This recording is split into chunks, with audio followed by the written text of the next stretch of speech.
In the preceding episode, we delved into the numerous accomplishments and successes of Dr. Hari Om Srivastava from 1984 to 1997. He established IT division in the All India Directorate in the Ministry of Information and Broadcasting in 1984, undertook computerization in key areas and published several research papers in national and international journals that led to his receiving 5 consecutive Asia Pacific Broadcasting Union Awards from 84 to 89. He earned Master and Doctor of Philosophy degrees in Information Systems from BITS Pilani and another PhD degree in Chemistry from Purvanchal University. His accomplishments were recognized by his appointment as a Commonwealth expert in 1990, his selection as an International Telecommunication Union expert in Malaysia in 1991, and his selection as the Indian representative in the ITU meeting in Vietnam.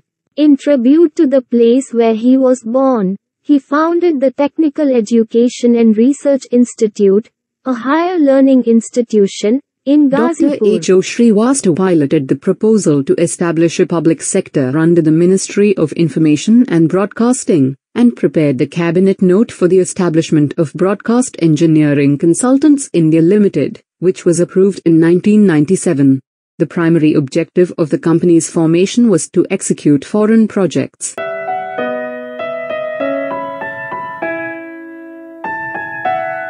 In 1997, in compliance with the Government of India policy on routine transfer, the Ministry of Information and Broadcasting relocated Dr. Srivastava from All India Radio Directorate to Suratgarh, Rajasthan. He was in charge of supervising and overseeing the operations of the broadcast station as the station head. The highest engineering official promised to have him repatriated to the main office within a maximum of 2 years. However, the engineering management was unable to fulfill this at the end of the tenure due to lack of administrative authority. Dr. Srivastava met the Chief Executive Officer in August 1999, who not only accepted for his relocation back but also became convinced and granted the administrative and financial powers to the engineering management, which was enjoyed by the then Engineer-in-Chief during his period in office. Dr. Srivastava spent 2 years living in Rajasthan from 1997 to 1999. Dr. Srivastava was recognized by the International Who's Who of Professional when they featured his biography in the 1999 edition of their publication. Dainik Bhaskar disseminated this news on the 16th of December 1998. Dr. Srivastava authored a book during his stay which was published in 2001, named Broadcast Technology, a Review. Several universities in India and even Pakistan use this book as a reference for Masters in Journalism and Mass Communication courses even today in 2023.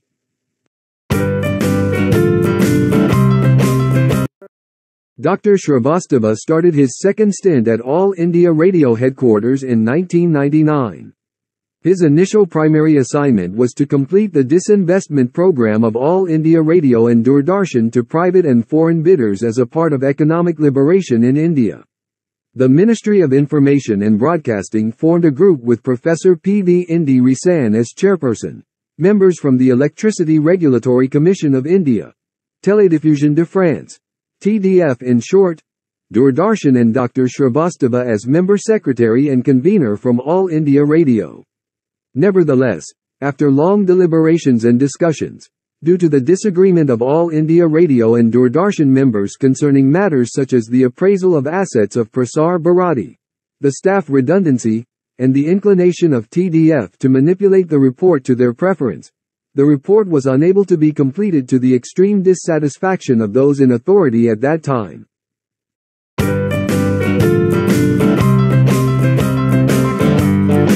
I was awarded a second term in the All India Radio Directorate in August 1999. The special task given to me was the responsibility of organizing the group for the disinvestment of Prasar Bharati.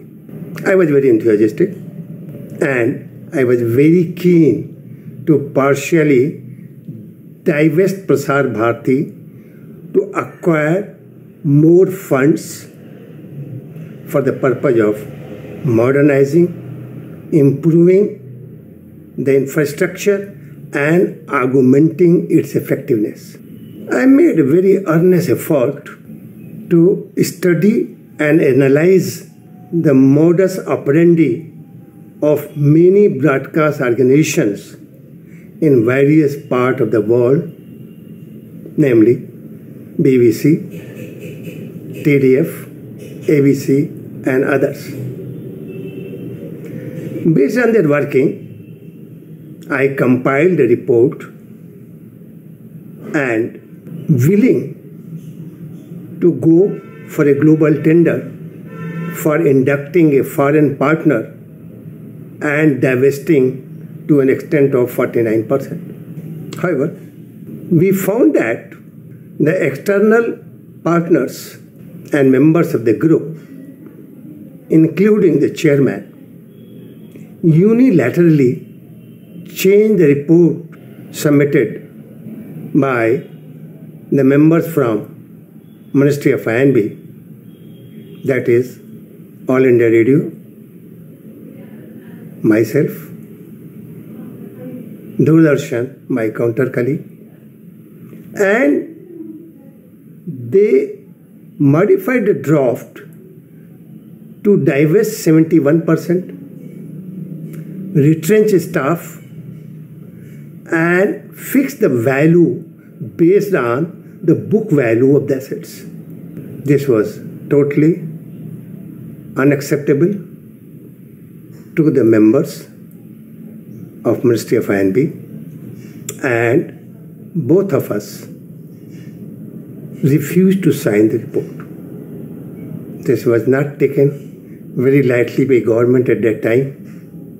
However, the time passed and the efforts made us to think whether we can create a profit center within the Ministry of I&B and lease the assets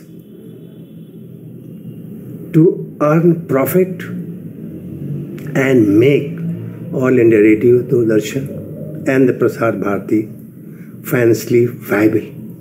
This led to formation of AI resources which worked very efficiently in the initial years.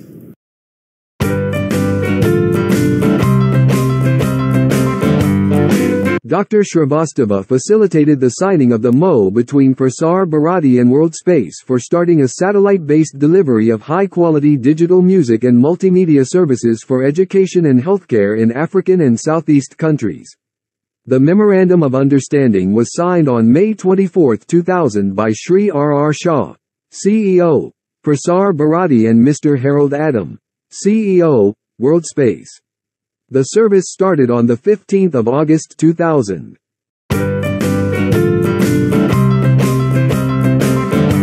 The most important accomplishment of Dr. Srivastava was to set up a profit center known as AIR Resources, to harness the inventory of assets of approximately 500 billion Indian rupees, and human assets of about 45,000 employees, to make Prasar Bharati financially viable. The idea was to provide the expert services to Indian and foreign organizations and lease the assets. Designated Head of AIR Resources, Dr. Srivastava got the approval of all the norms for leasing of the assets from the Ministry of Finance, the Government of India.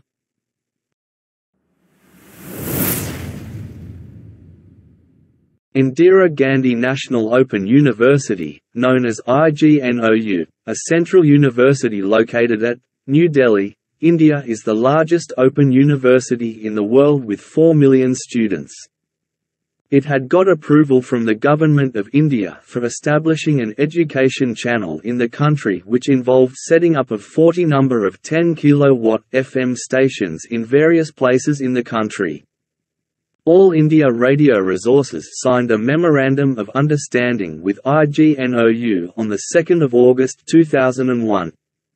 The terms were to provide a turnkey solution to establish 40 transmitters in all India radio premises by leasing its land and building at various locations and then operate and maintain these for a minimum period of 10 years.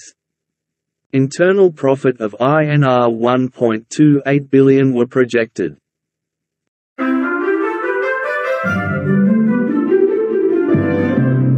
All India Radio Resources and Bureau of Police Research and Development, BRPL, Ministry of Home Affairs, signed a Memorandum of Understanding on November 8, 2001 to use all the radio stations interactively to train police personnel in 167 training centers across the country.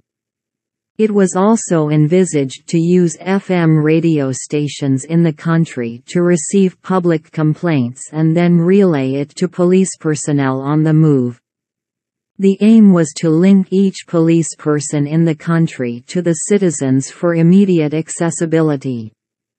This idea was the culmination of brainstorming discussions between Shri V. N.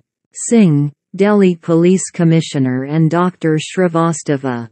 Times of India covered this news with the headline, "Don't dial 100. Call up FM radio station."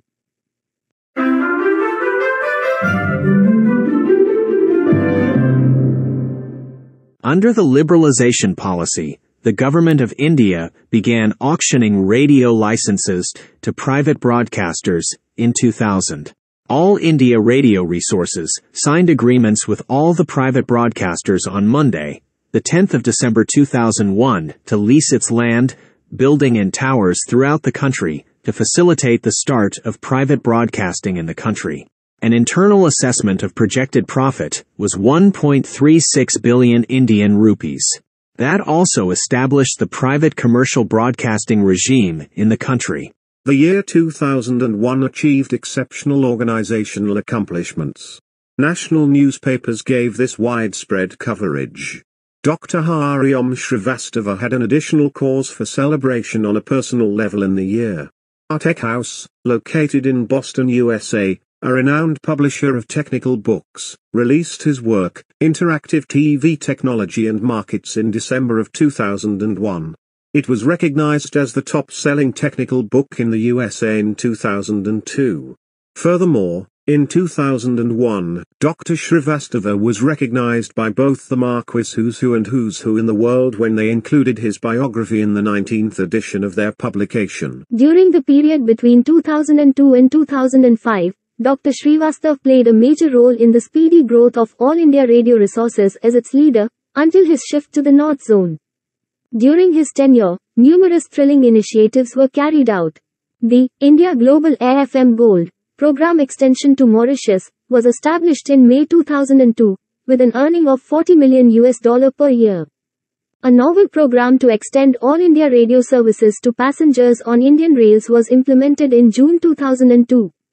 Dr. Srivastava got the cabinet approval for the commencement of community radio service in December 2002.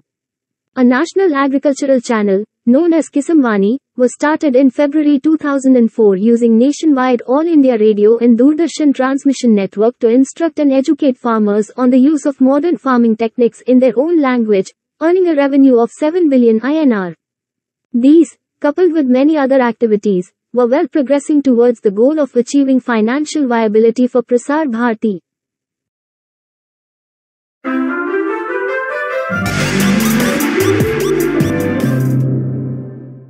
During his second tenure at All India Radio headquarters between 1999 to 2005, Dr. Srivastava had many personal achievements.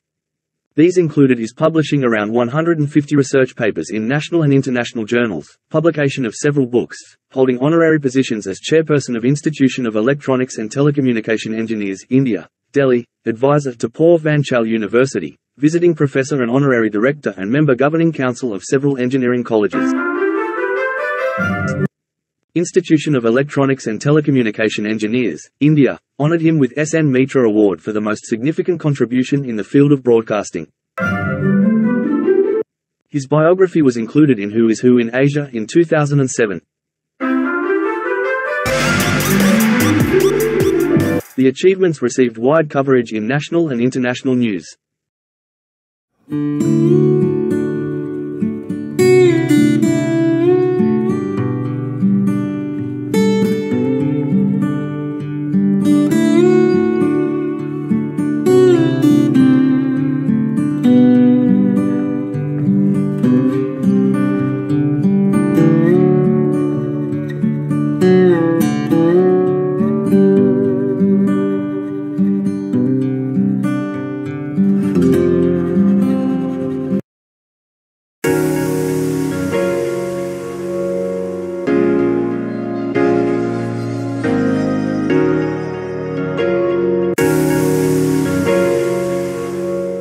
I am thankful to all of you.